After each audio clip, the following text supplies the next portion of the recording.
મિત્રો ગોપાલભાઈ અમદાવાદ એના લીધે આજે નેપિયર ઘાસ છે એમાં 67 દિવસની કેળ આપ જોઈ રહ્યા છો। 67 દિવસ એનું તમે હાઈટ જુઓ, થડની સાઈઝ જુઓ તો તમને અંદાજ આવે કેટલો વિકાસ છે। અને ગાંઠ મૂકી હતી આ ફક્ત 60 દિવસ એટલે 2 મહિનાને 7 દિવસ જેવું થયેલું છે। તો તમે નેપિયરની અંદર કેળ જોઈ શકો છો।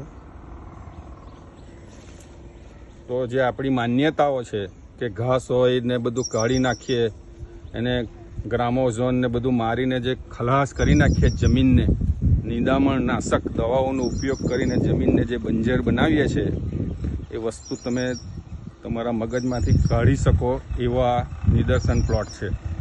અસ્તુ ભારત માતા કી જય।